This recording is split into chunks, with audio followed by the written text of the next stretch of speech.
A continuación, los invito a revisar la mesa redonda virtual realizada luego de la conferencia de la doctora Jacqueline Pefort el 22 de abril reciente, en la cual destacadas infectólogas nacionales, la doctora Janet Davanch, junto con la doctora Claudia Cortés, y el coordinador nacional de procuramiento de trasplante, el doctor Juan Eduardo Sánchez, se refieren a los distintos aspectos relativos al trasplante en tiempos de pandemia.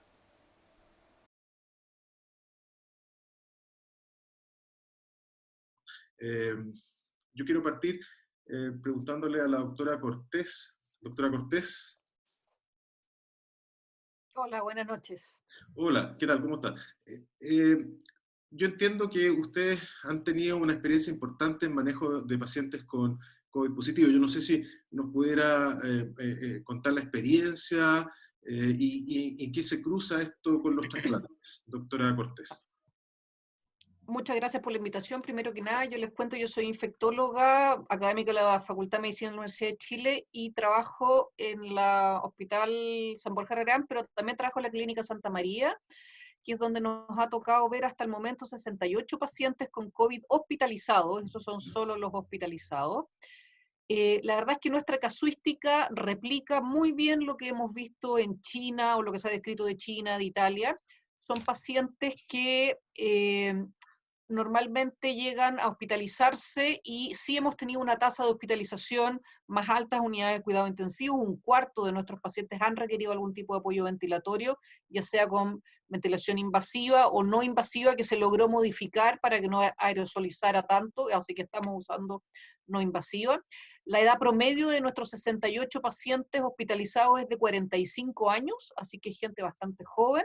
La edad promedio de quienes requieren unidad de cuidado intensivo o han requerido hasta ahora es de 48 años, siguen siendo muy jóvenes, la gran mayoría no tiene comorbilidades, no hemos recibido ningún paciente ni trasplantado, ni oncológico activo, ni con VIH.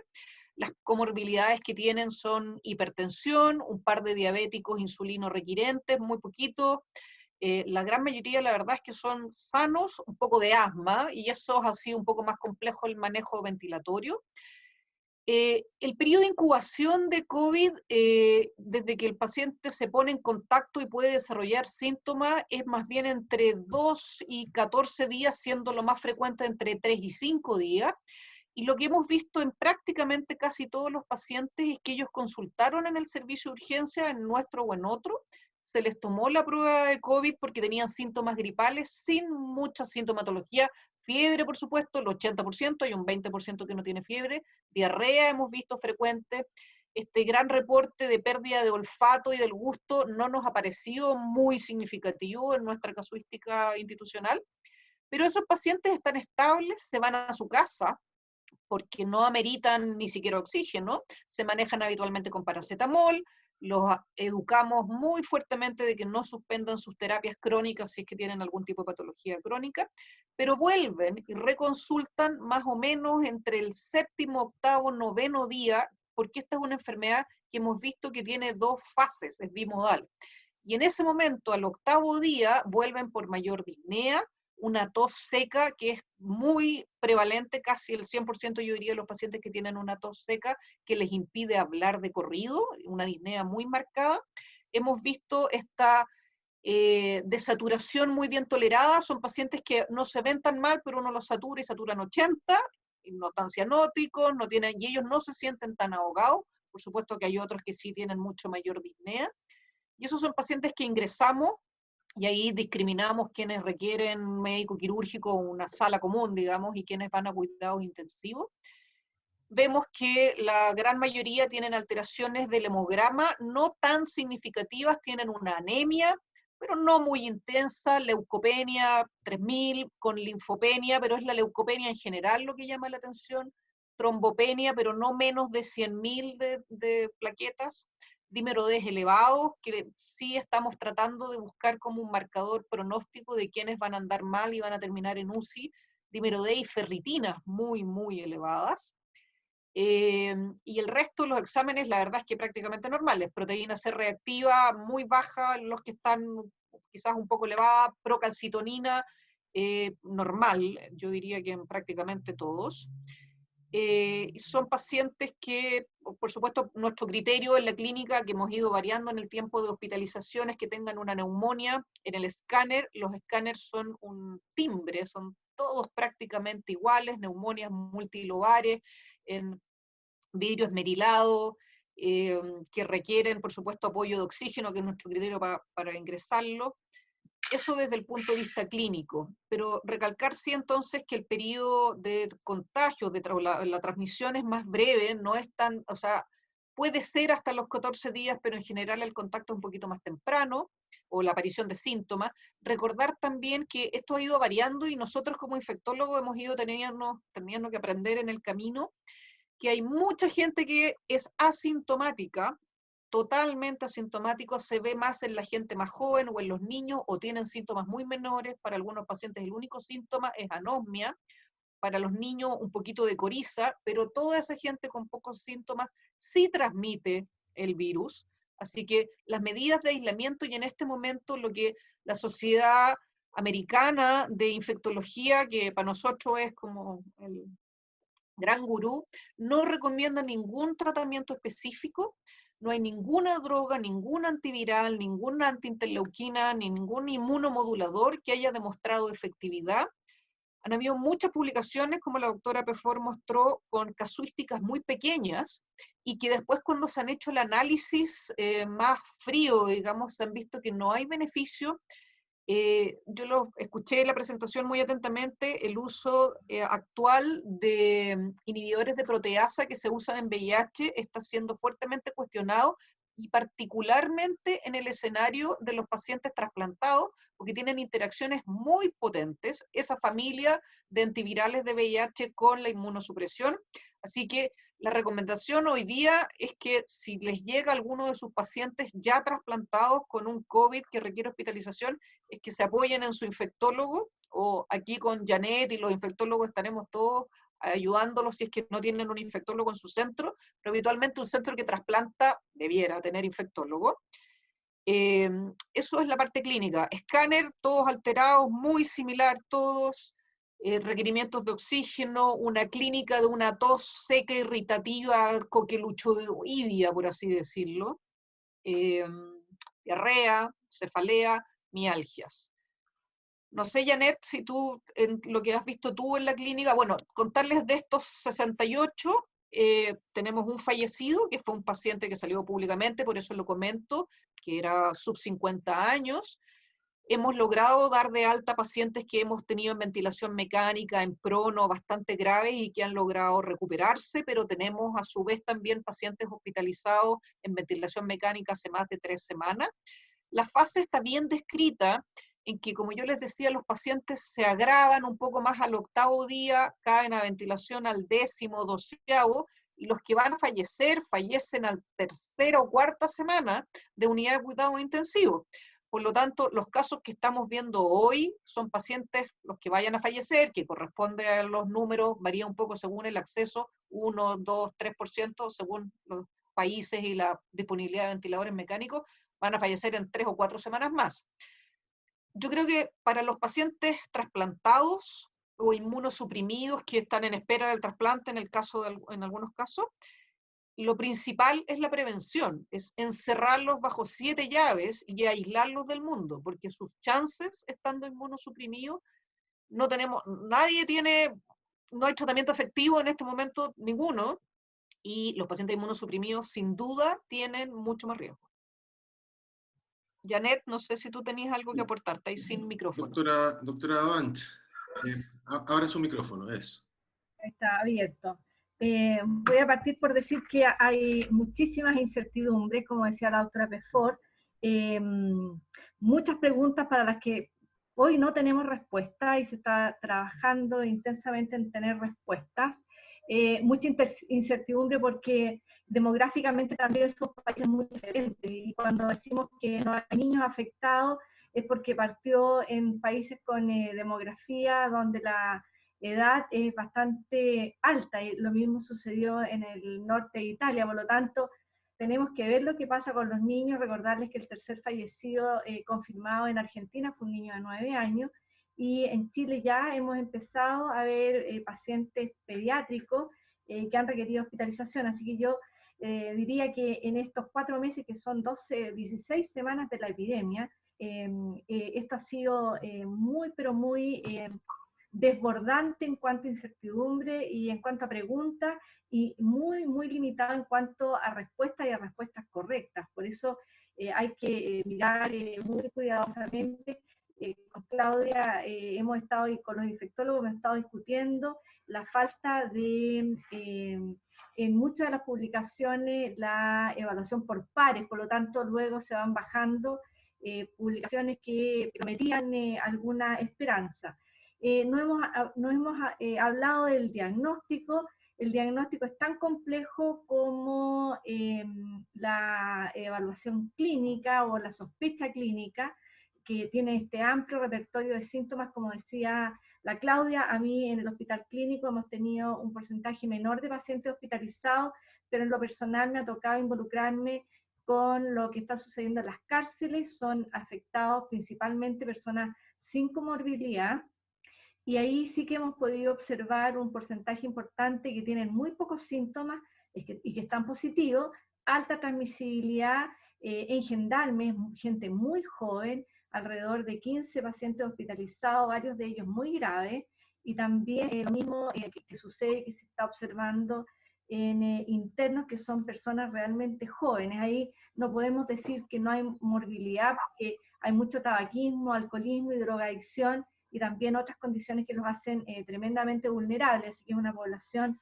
altamente de riesgo. En cuanto al diagnóstico, cuando hablaba con la doctora Pefort de cuáles son los desafíos en trasplante, bueno, lo primero que decía Claudia es dejar a nuestros trasplantados en cuarentena, que junto a su familia, porque las casas son muy porosas, nos juntamos con muchas personas. Por lo tanto, la educación es tanto para el trasplantado como para la familia, de tal forma de que no enferme, porque las probabilidades de que tenga una enfermedad grave son altas. Pero yo veo otros 2 escenarios que son complejos, que es decidir quién eventualmente puede ser un buen donante y quién puede ser un buen receptor. En Chile la pandemia nos está comportando epidemiológicamente de forma igual en la región metropolitana que en otras regiones. Por ejemplo, si tienen hoy día un donante en Temuco, la situación va a ser muy diferente en la evaluación de ese donante a lo que podría ser, por ejemplo, en Valparaíso o en otra región del país. Por lo tanto, hay que pensar cómo vamos a evaluar un potencial donante. Contarles que el pilar diagnóstico hoy día es la biología molecular. Cuando estamos hablando de biología molecular, estamos hablando fundamentalmente de reacción de polimerasa en cadena, que hay muchísimas reacciones de polimerasa en cadena, hay muchos proveedores y hay varios tipos de reacciones que se están utilizando. Es un insumo crítico en donde hemos tenido problemas de provisión, y para un buen diagnóstico y para un buen resultado se requieren múltiples factores que tienen que cumplirse. Lo primero es que la PCR o la reacción de polimerasa en cadena va a depender un poquitito de lo que contaba la Claudia al momento diagnóstico. Por lo tanto, una persona que está asintomática, que está, por ejemplo, en periodo de incubación de la enfermedad, perfectamente puede tener y va a tener probablemente una reacción de polimerasa en cadena negativa. Estoy pensando en un potencial donante. Por lo tanto, hay que pensar cómo vamos a evaluar con esa PCR. La reacción de polimerasa en cadena además depende de una muy buena toma de muestra. La toma de muestra ideal es un hisopado nasofaringeo que debe llegar a lo más posterior de la nasofarinx con las 2 fosas nasales. Hemos detectado problemas en la toma de muestra, a veces nos dan un resultado negativo, pero han tomado solamente o han hisopado una sola fosa nasal, y además la muestra óptima para aumentar el rendimiento es que sean las 2 fosas nasales y además una segunda tórula por la orofarinx. Probablemente si se decide hacer selección de donante, nuestra recomendación sería que la toma de muestra fuera protocolizada diferente de lo que estamos haciendo en población general, que en este minuto es solamente con una sola tórula, y con las tórulas que hemos tenido problemas, porque no son tórulas óptimas, hemos tenido problemas de insumo en el país con el tipo de tórula. Y en segundo lugar, tiene que tener un muy buen transporte al laboratorio, en un medio de transporte ya sea universal o un medio de transporte viral, porque eso es vital para que el RNA no se inhiba y llegue en condiciones óptimas al laboratorio. El problema es que además no tenemos respuesta inmediata muchas veces, porque esta técnica en la mayoría de los laboratorios requiere extracción de RNA, que es un punto crítico, donde hemos tenido problemas con kits de extracción de RNA, y luego la secuenciación o la amplificación en realidad de la muestra. Esto demora alrededor de 4 a 6 horas en un mundo ideal en que la muestra llegó y pudo extraerse y amplificarse en forma inmediata. Por lo tanto, hay que tener una muy buena coordinación y ponerlo como un valor crítico para una donación. No sé, y no tengo una respuesta, si van a requerir 2 tomas de PCR para poder asegurar que el donante eventualmente no esté infectado, junto con tener una muy buena evaluación epidemiológica y probablemente sumarle, como decía la Claudia, un escáner de tórax para asegurarse que no tenga infiltrados pulmonares. El valor predictivo negativo del escáner negativo es muy bueno, por lo tanto podría sumarse a la selección, habría que verlo. Y el receptor también es un problema, cómo demostrar que está en buenas condiciones para la donación. Probablemente aquí los antecedentes epidemiológicos de contacto dentro de la familia van a ser importantes. Qué está pasando en su diálisis, si es un paciente, por ejemplo, trasplantado, que es potencialmente un donante, un receptor renal, porque ya se han observado algunos problemas en las diálisis también. Y por otro lado, ¿qué pasa con los equipos? Los equipos de procuramiento, de trasplante y de cuidado dentro de cada una unidad. Se convierte en un escenario bastante complejo desde el punto de vista diagnóstico. Quizás a un donante se le podría también sumar, cuando tengamos disponibilidad, la serología. Solo comentarles que la serología y la respuesta inmune de este virus se está recién conociendo. No conocemos todavía la respuesta inmune, no sabemos si una IgM positiva es una IgM que es de anticuerpos neutralizantes, es decir, protectora, o cuánto dura. Así que hay muchas dudas. El diagnóstico es complejo y, como les decía, hay que asegurarse de qué diagnósticos están teniendo en cada uno de los centros, establecer un protocolo definido para que sea comparable, para que sea seguro, y que las tomas de muestras sean tomas que nos aseguren un buen resultado en el diagnóstico.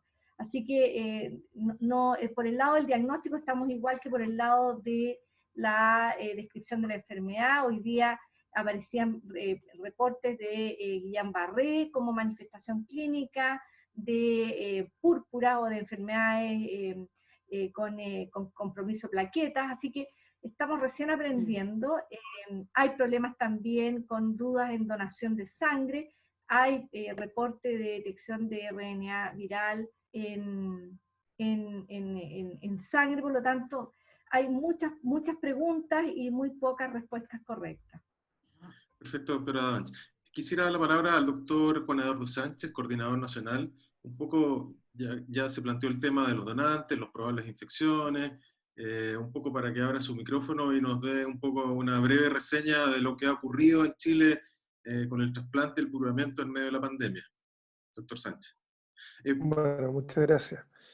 Sí, pues efectivamente estamos en una situación que es compleja, particularmente para un programa, ¿no es cierto?, que se viene instalando progresivamente en Chile, con cifras que en general no han sido muy buenas tampoco, ¿no? En su historia.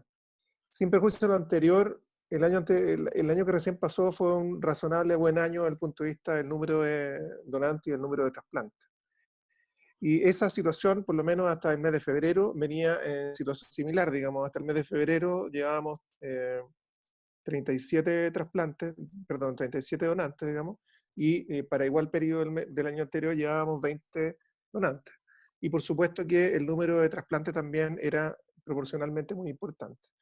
Marzo marca una diferencia bastante relevante y hay una caída de donantes, digamos, que es bastante radical, aunque marzo no siempre es un buen mes, digamos, desde el punto de vista de los donantes si uno lo ve en el largo periodo. Hubo 3 donantes y hoy día, en abril, llevamos 8 donantes, digamos, para un mes de abril que en el año anterior que cerró con 9 donantes. O sea, por lo menos desde el punto de vista de la actividad, en términos del número de donantes, no hay grande diferencia. Ya el 20 de abril tenemos 124 donantes, hoy a esta fecha, digamos, para 125 que teníamos el año anterior. Por cierto que, además, la afectación de los programas no ha sido la misma. Particularmente se han afectado los programas relacionados con trasplante cardíaco, con trasplante pulmonar, ¿no es cierto? Y particularmente riñón todavía mantiene, digamos, una cierta tendencia favorable, y el hígado ha concentrado esencialmente la actividad en aquellas relacionadas predominantemente con la urgencia o las cuestiones que son absolutamente imposibles de apagar. Desde un inicio, desde la Coordinación Nacional, muy precozmente, y gracias básicamente a la participación del equipo, se pesquisó que esta iba a ser una situación compleja. Uno veía las curvas, ¿no es cierto?, de impacto de la donación de órganos y de trasplantes en otros países, y se notaba desde ya que había una caída radical. Particularmente esto es muy gráfico en España. Y de alguna manera, a través también de recomendaciones que provenían de la Organización Nacional de Trasplante, que habían sido replicadas o que estaban empezando a replicarse, digamos, particularmente, digamos, en los países de habla hispana, nosotros asumimos que esta era una situación de la cual había que hacerse cargo. Emitimos muy precozmente el documento que mostró la doctora Pefort. Tenemos, de hecho, hecho una actualización, digamos, de hace bastantes días atrás, que hoy día está en aprobación, ¿no es cierto?, de la Sociedad de Redes. No hay grandes cambios, digamos, sino que precisa algunas cuestiones específicas. Pero categóricamente, ¿no es cierto?, hoy día el proceso de procuramiento, de donación, procuramiento y trasplante es una cuestión bastante más compleja de la que teníamos previamente, que ya era basalmente compleja, digamos, por la baja tasa de donación en Chile y por los problemas que representa tener nuestra geografía. Particularmente además porque la actividad es centrípeta, digamos, y confluye esencialmente en hospitales que están relacionados con el centro del país, que son particularmente hospitales que están muy afectados, digamos. Y cuando digo hospitales, estoy hablando de que la gran mayoría de la actividad del procuramiento hoy día en Chile proviene efectivamente del ámbito público. Tenemos 3 donantes, digamos, en todo lo que va del año, digamos, en el ámbito privado, y esencialmente se ha concentrado en lo público. Y como yo provengo también del Hospital San Juan de Dios, donde además estoy a cargo de infecciones asociadas de salud, o sea, tengo mucha relación con esto, y me toca ver cómo está la usabilidad de las camas, yo puedo decirles que hoy día nuestra unidad de cuidado intensivo prácticamente, con excepción de un paciente, son todos pacientes COVID.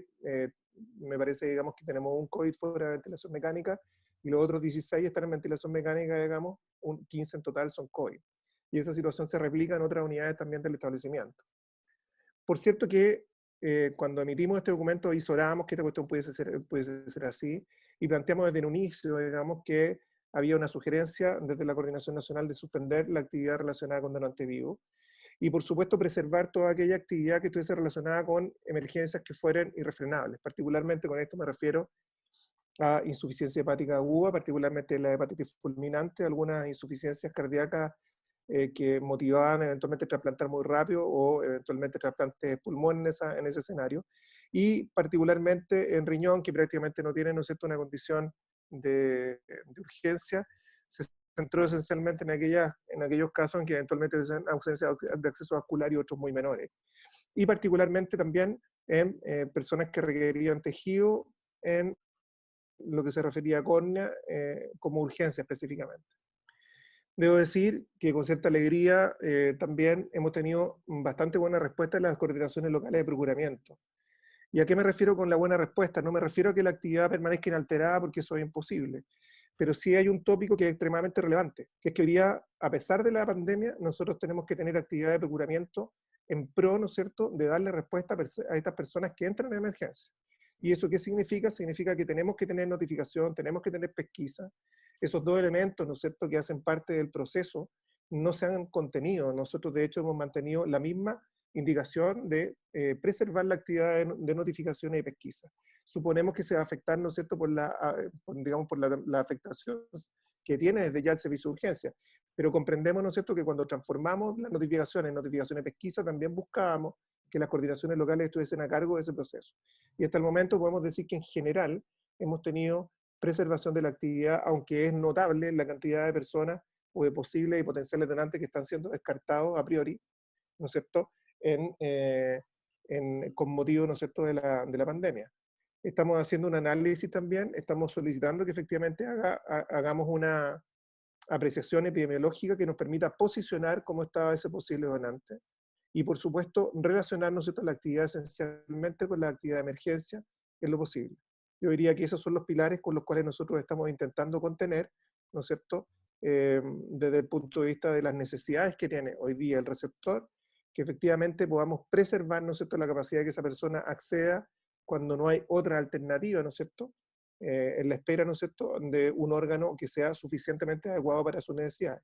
Y por lo mismo, el proceso diagnóstico lo hemos establecido sobre la base de ciertas claridades y por supuesto que la gran mayoría en ese escenario COVID es probablemente descartado en estos momentos. Muchas gracias, doctor Sánchez. Antes de dar el paso a las preguntas, quisiera contarles que hemos recibido saludos desde Perú, de Colombia. Esto parece radio, pero es verdad, es un poco la gracia que tiene el Facebook Live. También nos están viendo desde Guadalajara, México, desde Colombia, desde Puerto Natales, desde Nicaragua. Doctora Pefor, usted me había dado la palabra. Doctora Cortés, ¿sí? Sí, es que quería preguntarle al doctor Sánchez, en este contexto de que él habla, que me parece razonable mantener el programa abierto en ciertas circunstancias que las que él describe, ¿cómo van a hacer el descarte del donante de COVID? ¿Cuál es lo operativo, la logística de qué, dónde, cómo, cuántos exámenes de COVID? ¿Cómo va a ser esa parte? A ver, hasta el momento nosotros tenemos en el documento establecido, ¿no es cierto?, que todos los pacientes que tienen antecedentes del estado en entornos COVID esencialmente, particularmente aquellos que tienen síntomas, ¿no es cierto?, aquellos que están positivos, son todos descartados. Los que no tienen contacto epidemiológico y que no tienen una historia clínica que coincida con ello, digamos, van efectivamente a PCR. Nosotros intentamos que esa PCR, por supuesto, sea hecha lo más próximo a la eventual donación. Recuerden que aquí hay un tema que tocó la doctora Davanch también y que dice relación con la oportunidad del examen, ¿no? Hoy día, en general, un examen de PCR en un hospital, digamos, se está demorando aproximadamente 12 horas en disponer, digamos, del resultado. Y eso significa que los equipos de coordinación local también tienen que trabajar efectivamente en lograr, ¿no es cierto?, que el paciente sea testeado precozmente en este proceso, ¿no es cierto?, a los efectos de que tengamos el resultado en el momento en que potencialmente se pueda producir el trasplante, perdón, el procuramiento. Y evidentemente esta es una cuestión que no deja de ser compleja.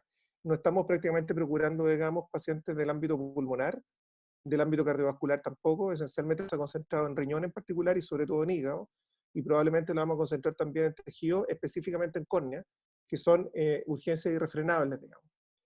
Por alguna razón, ¿no es cierto?, los pacientes que están en unidades cardiovasculares en espera de un trasplante, es muy raro, digamos, que no puedan esperar formalmente. Evidentemente, no pueden esperar tanto tampoco, y lo que uno tiene que hacer es efectivamente testear a estos pacientes. Hay que hacer las consideraciones si una PCR efectivamente es suficiente o no es suficiente. Luego, además, como muy bien dice la doctora Bancha, hay muchos de los pacientes que en condición crítica están accesibles para hacer exámenes complementarios como tomografía computada. De hecho, muchos de ellos tienen. Y eventualmente, ¿no es cierto?, podemos acceder a donantes que han sido razonablemente satisfactorios y en los cuales por lo menos hemos tenido razonables y amplios espectros de seguridad, que no son personas, digamos, que hayan estado afectadas. El gran problema que hoy día tenemos también es de dónde provienen los pacientes críticos, ¿no es cierto?, que son pacientes neurocríticos. Y que es que en la medida, ¿no es cierto?, que nuestras unidades de pacientes críticos estén cada vez más llenas de pacientes, las unidades de emergencia también estén cada vez más llenas de pacientes COVID, que además tenemos la sombra, ¿no es cierto?, del paciente asintomático, evidentemente se hace mucho más difícil que ese paciente que está en un entorno COVID sea potencialmente seleccionable, ¿sí? Pero nosotros estamos extremando las medidas, digamos, de manera a tratar de tener un diagrama de flujo claro que permita tomar decisiones, digamos, en el 100% de las veces. Como les digo, la gran mayoría de los pacientes en este último periodo, digamos, han sido rechazados. Le quiero decir, porque claro, uno dice, bueno, en abril de este año tenemos prácticamente el mismo número de donantes que el año anterior. Sin embargo, la tendencia era radicalmente distinta en términos de lo que venía mostrando el crecimiento de la actividad, digamos, en procuramiento en particular.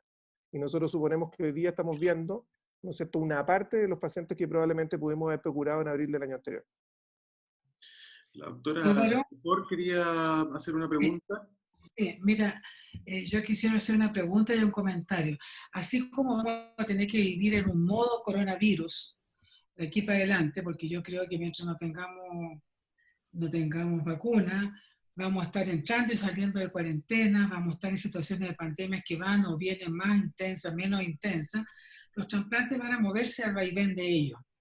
¿Ya? Y yo creo que en este minuto, por ejemplo, nosotros estamos un poco más abiertos que lo que estuvimos al comienzo. Al principio fue más bien por susto, ¿ya? Y habiendo un caso, casi ya estábamos cerrando los programas.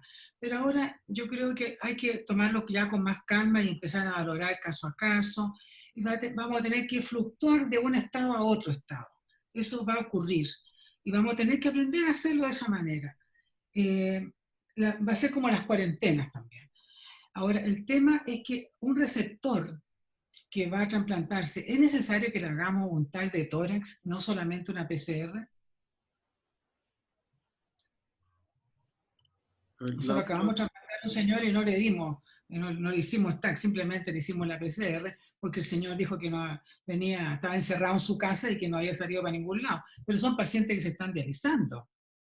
La doctora O sea, entonces sí están saliendo, y yo creo que el riesgo de eventualmente trasplantar a alguien que pueda estar partiendo con un COVID, con una PCR que podemos hacerle quizás ser falsamente negativa o todavía nativo muy precoz, creo que el riesgo es tan alto que un escáner, que es algo que en cualquier centro de trasplante está disponible y que tarda nada, yo me parece que es una situación tan riesgosa como para o perder un órgano o que un paciente va a evolucionar claramente mal si en su trasplante agudo resulta ser positivo por un COVID. La doctora Davant quería hacer un comentario también. No sé si tengo el... Sí, ¿se escucha? Ahí no. No, ahí lo apagó. No, lo apagaste. Ahora sí. Estoy de acuerdo con Claudia. El problema es que va a depender del momento epidemiológico y cada vez nos vamos adentrando a situaciones epidemiológicas cada vez más complejas.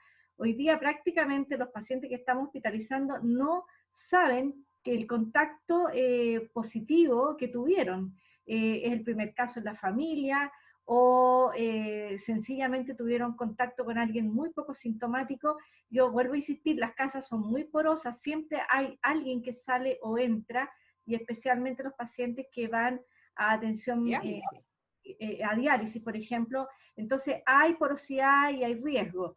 La PCR, como les vuelvo a decir, un diagnóstico negativo, tienen que valorarlo muy bien porque va a depender de la toma de muestra.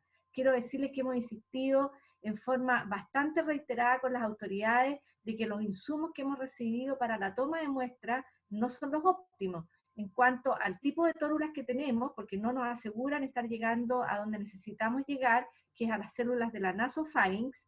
Y por otro lado, estamos tomando una sola tórula que sabemos que eventualmente disminuye el rendimiento, así que para estos pacientes quizá el protocolo de toma de muestra debe ser modificado con 2 tórulas, es decir, ambas fosas nasales e hisopado orofaringio, y con un buen medio de transporte viral, que es otro de los insumos que hemos estado muy al debe. En algunos centros están solo usando solución fisiológica porque no tenemos los medios de transporte viral. Por lo tanto, yo insistiría en que, y estoy de acuerdo con la Claudia, que en el momento epidemiológico al que estamos entrando, yo no me quedaría tranquila solo con una PCR negativa. Primero porque la toma de muestra y el examen, no podemos hablar de sensibilidad y especificidad todavía, porque en el fondo no tenemos con qué compararlo, pero yo agregaría en lo posible optimizar el diagnóstico en el receptor también. Aquí tenemos una pregunta del doctor José Manuel Palacios para que abra su micrófono. Sí, hola, bueno, yo felicitar y agradecer a los panelistas y a la doctora Beaufort por su excelente exposición.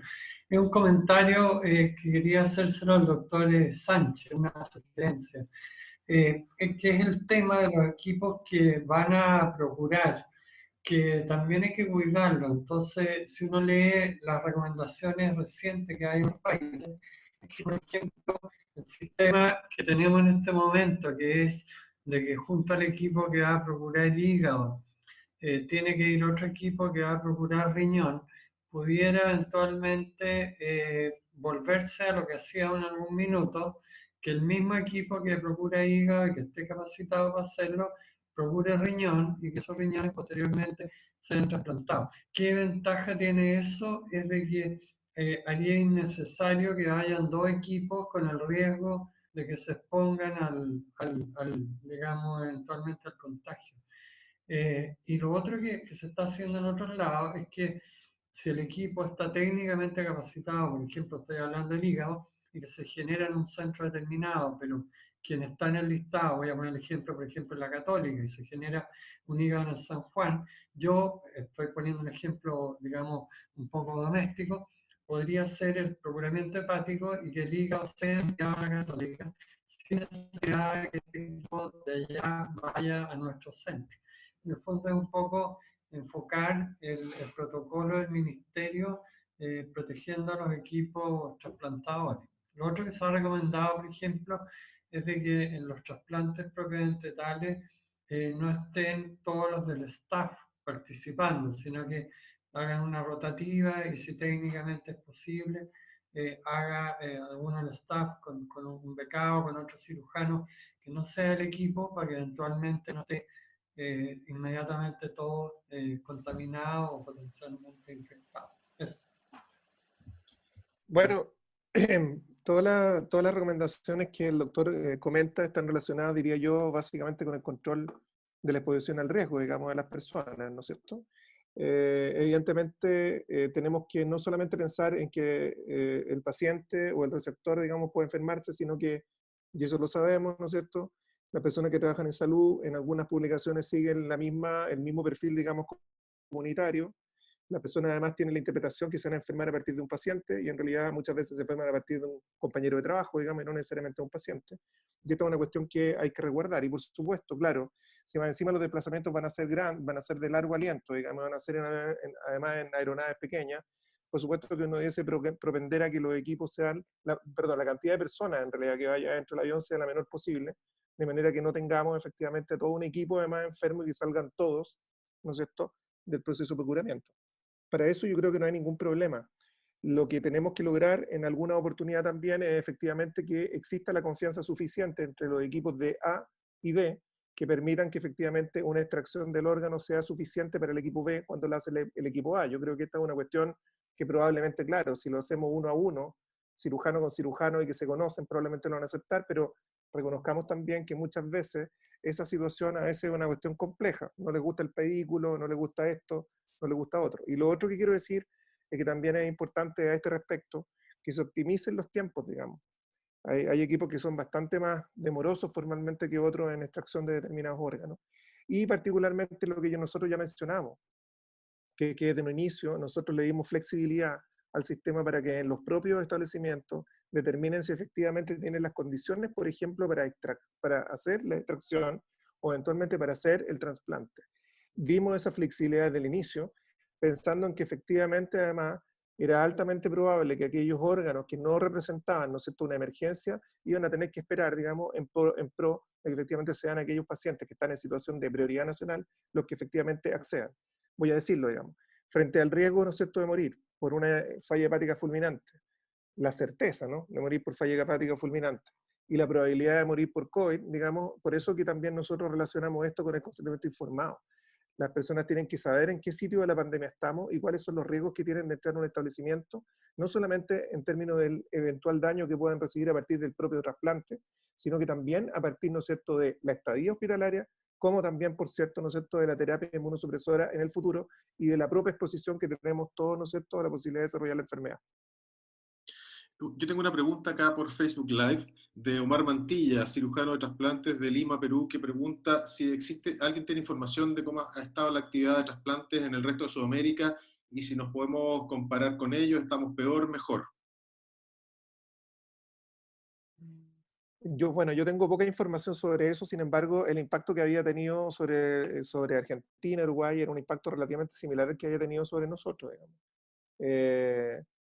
El gran problema, ¿no es cierto? Y lo otro, digamos, yo creo que también es muy importante lo que dijo antes la doctora Davanch.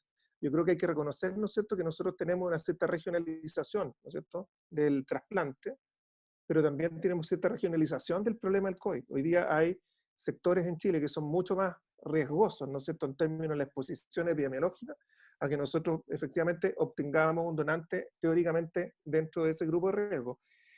No tengo más información que eso, tengo solamente, digamos, apreciaciones subjetivas. Está claro, digamos, que particularmente España, que es el referente que nosotros tenemos, tiene una caída que es absoluta, particularmente en donante vivo, y tiene caídas que son hasta un 20%, un 5% en algún punto de la curva, ¿no es cierto?, de trasplantes formalmente. La doctora Jacqueline Pefort quería hacer una pregunta. Sí, mira, yo quiero hacer una pregunta a la doctora Cortés porque no sé si no quedó muy claro.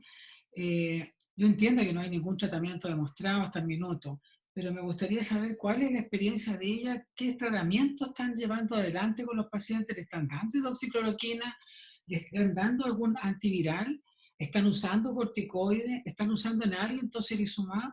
Ahora, por otra parte, cuando uno usa un antiviral, como no tenemos Remdesivir, tenemos solamente lo que hay, Kaletra. Bueno, y ese, por supuesto, los pacientes que entran en ese protocolo trasplantado, obviamente tienen que suspender los anticarcineurínicos, porque si no sería inmanejable el tratamiento. Y por otro lado, comentar, para después darle la palabra a la doctora Cortés, que mucho trabajo, los pacientes que están con emetor, los sacan del emetor y los pasan a anticarcineurínico cuando están con algún elemento de neumonía, aunque sea pequeña, siempre que vayan a mantener alguna inmunosupresión, quiero decir. ¿Ya? O sea, en vez de quedarse con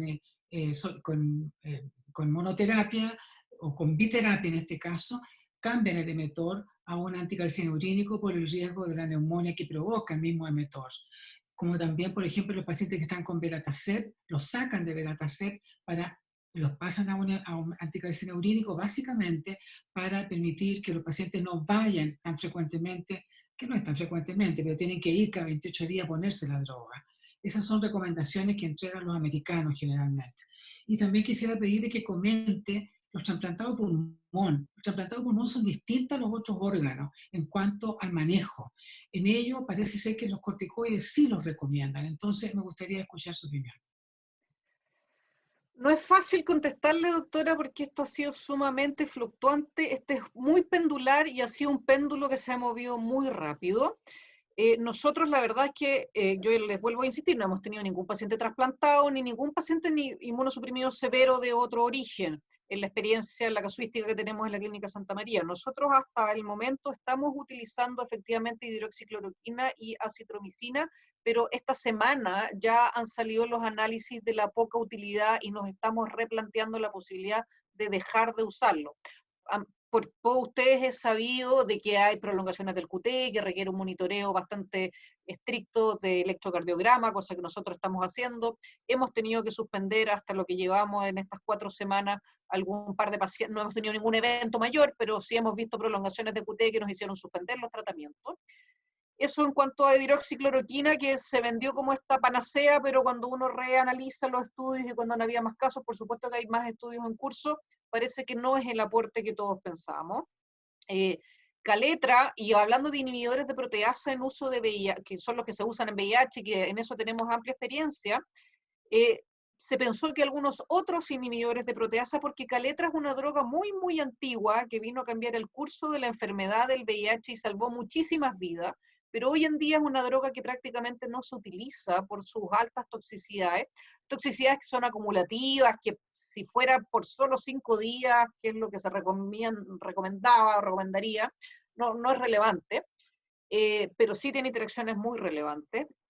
Kaletra es muy difícil de obtener, porque ya los pacientes VIH no están utilizando Kaletra, está fuera de las guías clínicas chilenas y del mundo, por lo tanto, además, en algún minuto se extrapoló y se dijo, bueno, Kaletra funciona de cierto mecanismo, busquemos otras drogas que tengan el mismo mecanismo, sean inhibidores de proteasa, y se vio que no han funcionado, así que por ende esas otras antirretrovirales no tienen ninguna acción y al parecer Kaletra tampoco. Y el gran problema de Kaletra, que es un problema conocido ampliamente por los infectólogos, que tiene un nivel de interacciones brutal. Es metabolizado a nivel de citocromo P450 en forma masiva y interactúa con prácticamente toda la sedación que requiere un paciente grave que está en ventilación mecánica, con el relajo y claramente con los inmunosupresores. De hecho, si ustedes tuvieran un paciente VIH que quieren programarle, fuera de este escenario COVID, por supuesto, programarlo para un trasplante, lo que sea, y si estuviera con un inhibidor de proteasa, la primera indicación es sacarlo del inhibidor de proteasa, ponerle a otro antirretroviral. Eso en cuanto a inhibidores de proteasa. Así que para los trasplantados yo diría que es un no. De hecho, muy probablemente para cualquier otro también, pero sin duda en los trasplantados.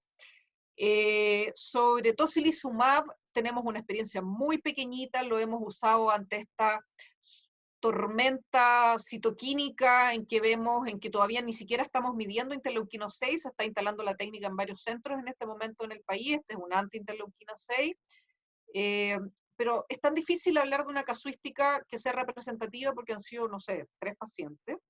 Volvemos después a los corticoides, las reuniones colaborativas con nuestra unidad de cuidado intensivo, inicialmente era un rechazo absoluto, como se vio en literatura, actualmente sí estamos usando corticoides, están usando bolos medianos de metilprednisolona, y pareciera que con eso la cosa está andando, pero esto es, yo se lo escuché a una periodista que dio una entrevista hace unos días atrás, esto de estar volando un avión mientras estamos armando el avión, porque la verdad ha sido súper fluctuante, y nuestras recomendaciones institucionales de la Sociedad Americana de Infectología y de la mayoría de las sociedades europeas es que no hay ningún fármaco que sirva en el contexto de un paciente regular, menos aún, por supuesto, en un paciente trasplantado.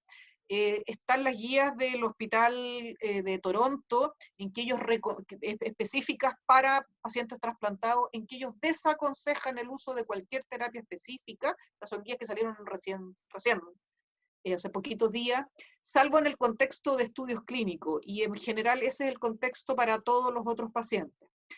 Sobre la anticoagulación, los pacientes que tenemos en médico quirúrgico, la verdad es que la gran mayoría, aunque son jóvenes, tienen una tos tan invalidante y una disnea tan invalidante que decidimos y los tenemos con profilaxis de anticoagulante a todos, porque la mayoría no son capaces de levantarse al baño y están todo el día echados, atropellados en la cama, muy, muy comprometidos.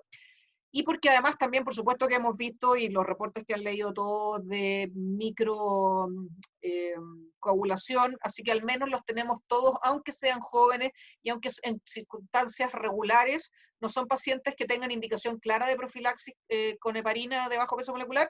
En este caso sí les estamos dando, hasta el momento afortunadamente no hemos tenido ninguna complicación hemorragípara, son solo profilaxis. Pero en términos, yo creo que es súper difícil porque uno trata de trabajar con algún grado de certeza, y el punto es que aquí no hay ninguna certeza y no hay ningún tratamiento demostrado de efectividad, y es más, sabemos que algunos tratamientos pueden ser deleterios. Sí hay reportes de torsión de puntas por QT prolongado por la mezcla citromicina-hidroxicloroquina, sí hay reportes con toxicidades más severas con Caletra, aunque bien son poquitos días. Caletra es un fármaco que da diarrea, pero 5 días de Caletra da lo mismo, el paciente se puede aguantar la diarrea, pero tenemos interacciones muy severas con inmunosupresores, con sedantes. Es difícil porque la verdad no hay un tratamiento que darle, es tratamiento sostén. La doctora Modolo había pedido la palabra para una pregunta.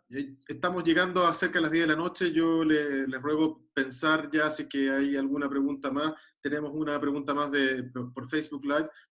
Doctora Modolo. Hola, sí, buenas noches. Felicitar a la doctora Pefort y al resto de los colegas que han hecho sus aportes. Yo también trabajo en el Barros Luco, también en urgencias, y preguntar si en algunos otros hospitales, por ejemplo, para descartar un donante que acude, por ejemplo, con un accidente cerebrovascular y que no sabemos su nexo epidemiológico, pero vamos a decir que a lo mejor por la referencia familiar es negativo, se le realiza el examen de COVID, pero como tenemos esta deficiencia del tiempo que puede tardar hasta 12 horas, como dijeron muy bien, y muchas veces es negativo por la sensibilidad que está presentando, todos los pacientes potencialmente quirúrgicos o que puedan someterse a una intervención o a un procedimiento o ser potenciales donantes por llegar con un Glasgow muy bajo, menor de 4, o en un accidente automovilístico. Nosotros no estamos esperando la prueba del COVID, sino hacerles a todos un TAC de tórax.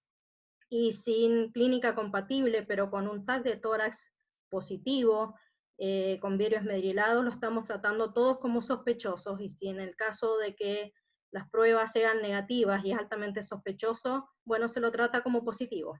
Entonces, en el caso de que este paciente pueda ser un potencial donante, se le hacen pruebas seriadas de COVID, porque hemos visto en otros escenarios que hasta 2 pruebas han sido negativas y la tercera termina siendo positiva, no sé si por una mala técnica, como decían las infectólogas, es por falta de pesquisa, es porque no se traslada bien, y en ese caso, según el hospital o la clínica donde trabaje, y no teniendo mayor información, el TAC de tórax podría ser un método diagnóstico para descartar o confirmar un donante. Gracias.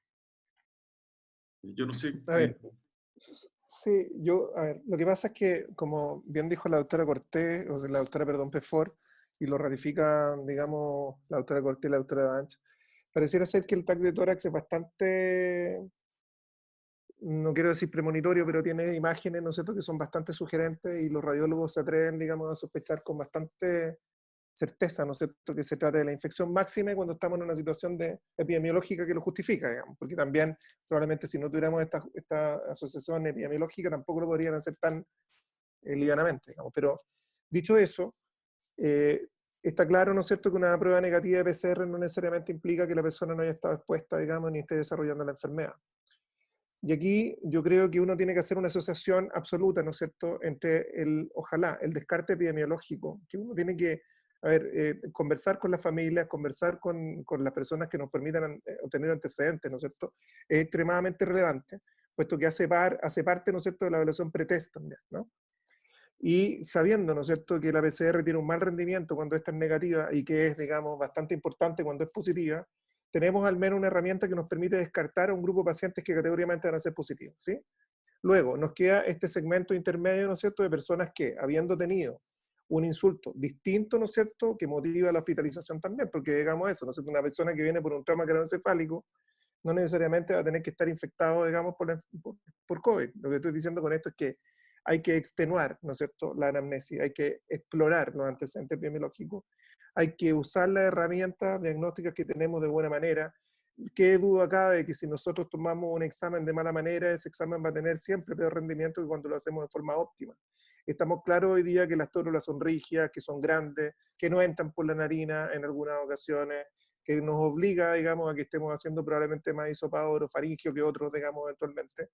Y por supuesto que para este grupo de pacientes, particularmente cuando yo lo que voy a hacer es extraer un órgano y implantárselo a otra persona que teóricamente tiene una enfermedad, tiene que haber una justificación del riesgo también. Por eso yo decía, frente a un riesgo que existe, que probablemente para algunas condiciones de enfermedad, ¿no es cierto?, estando previamente sano, igual sigue siendo bajo, no es descartable que eso sea así. Y lo que tiene que justificar efectivamente la acción en ese escenario potencialmente, ¿no es cierto?, es la gravedad que tiene el paciente también. Y tenemos que hacer un equilibrio perfecto entre las necesidades de ser trasplantado, ¿no es cierto?, con el riesgo que representa ser trasplantado. Este riesgo, digamos, no solamente lo tienen a partir, ¿no es cierto?, de una eventual transmisión de un agente viral, como lo han tenido para otros agentes virales y otros agentes bacterianos y otros agentes, digamos, que probablemente la característica distintiva es que tiene un tratamiento razonablemente conocido, ¿sí?